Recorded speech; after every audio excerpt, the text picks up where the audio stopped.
Okay, so this video is going to be about how we handle equations that have lots of fractions and eventually even have variables in the denominators. Those tend to be the problems that give us the most difficulty. So what I like to ask my students a lot when I'm doing fraction problems or equations is what don't you like about the problem? And in general, if a student can tell me what they don't like about a problem or what makes a problem hard, and if they can get rid of that thing, then they just made the problem easier. And that's kind of the goal, is we go step by step and keep making the problem a little bit easier with each step that you do. So when we look at these problems, a lot of people say, I don't like the fraction. And I'll say, well, what's particularly about the fraction? And then many times they don't know. But what we don't like about this problem isn't necessarily the fraction, but it's that the denominators are not equal to 1. Because every number is a fraction. This number is a fraction. It's the fraction 7 over 1. But we don't care about that because our denominator is 1. So really what makes this problem hard is not the fact that it's a fraction, but that our fractions equal a number other than 1. So if I can get rid of those denominators and turn those denominators into 1s, then I've just made the problem a lot easier. So in general, when you do these problems, you're going to do the exact same thing every time. Whatever you don't like, whatever you would like to change, you're going to multiply to get rid of that. Because the way we turn these denominators into 1s is through multiplication. So the first thing is I'll look at this first fraction here, and what I don't like is that 8. So in order to make that 8 into a 1, I'm going to multiply this fraction by 8. And technically it's 8 over 1. I'm not going to keep writing the 8 over 1, but in general that's it. Please do not put the 8 down here in the denominator, because then it looks like you're multiplying denominators together. It definitely should be up on the top because that's what it is. And so then I'm going to multiply this one by 8 because I have to do the same thing to all of my terms. So I can't just multiply this first fraction by 8 and then do nothing with these two. Everything has to be multiplied by the same number in order for me to keep it consistent. So then I look at the next problem, or the next part of the problem, is what I don't like is this 5. So to get rid of that, I'm going to multiply by 5 over 1. Again, I'm not going to keep doing that. If I multiply this one by 5, I have to multiply this also by 5 and this also by 5. All right, so everything has to be multiplied by the same number each time. And then I look at this last one, and what I don't like on this one is the 6. So I'm going to multiply this number by 6. Actually, I'll just do it like that. Okay, multiply that one by 6.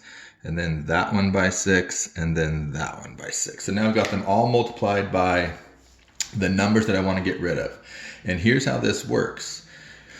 The reason this is going to work is because these two right here, the 8 and the 8, those are going to simplify out. Please do not use the terminology cancel, because cancel implies going to 0, not going to 1. So if I have 2 minus 2, those cancel and become 0. If I have negative 3 plus 3, those cancel and go to 0. So canceling implies that the number's going to 0. We have to be careful with the language that we use with our students. It's not going to 0, it's simplifying. So this 8 and this 8 are simplifying out, and I call that a funky 1. The reason it's a funky 1 is because we all know that 8 over 8 equals 1. That's easy, but this is kind of at a diagonal, or it's almost laying down, and sometimes it could be really laying down. So it's at a funky 1, meaning it's kind of laying down to the side. So there's a funky 1, here's another funky 1, and there's another funky 1. Now I'll go ahead and just share with you how I wrote this up. For each denominator that I was trying to change, I put that factor to the left of the fraction. Denominator I'm changing, the factors to the left. Denominator I'm changing, the factors to the left. The other two numbers that I'm not simplifying out went to the right. And the reason I do that is just a little bit easier for organization. There's no reason you have to do it that way, but I found it to be easier. Now, what I'm going to do, those have simplified out. So now I have 3 times 5 times 6. And 3 times 5 times 6 equals 90 minus. Here I have x times 8 times 6. So that's 48x, and here I have 1 times 8 times 5, which is 40. And you can see that by doing that one step of multiplying by what you want to get rid of, you've just turned this really difficult, hard problem into this, which is basically a two-step equation. So I made this hard problem into a much simpler problem just by using multiplication. So at this point, I'm not going to finish that problem. I could obviously just subtract 90 from both sides, divide by negative 48. But the main point of this lesson is to go from this to this. Okay, so we're going to do the next one there. So doing the exact same thing, I'm going to multiply by what I want to get rid of. So what I think is hard is the fact that I have these denominators that are not equal to 1. And in fact, this one is really hard. These are the hardest problems when we have x in a denominator. We don't like that. So I'm going to multiply this number by 5x because that's what I want to simplify out. That's what I want to change that into a 1. So then this one is multiplied by 5x. And this one is multiplied by 5x. All right. Then I'm going to do the next one. I want to get rid of this 6, so I'm going to multiply it by 6. And remember, it's technically 6 over 1.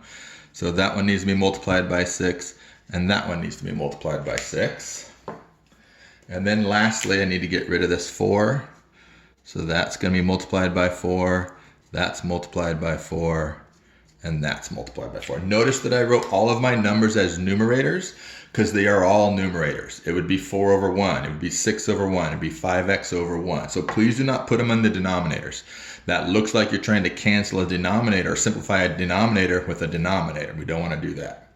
Now what I do is I look for my funky ones, and I see I have funky ones right there. The 5x and the 5x both simplify out.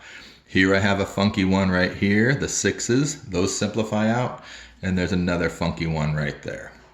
So those have all simplified out, and they all became 1s in my denominators.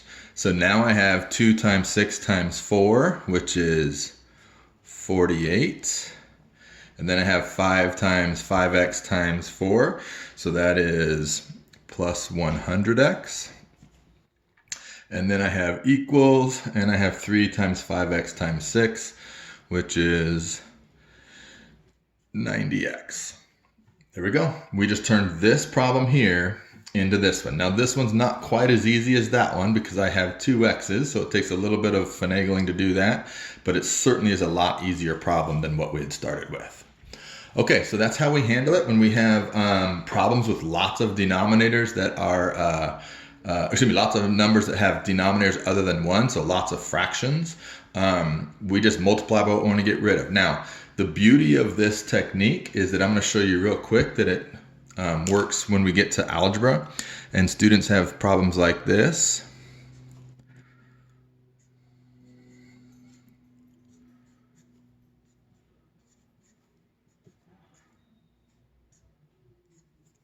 I don't need that on there.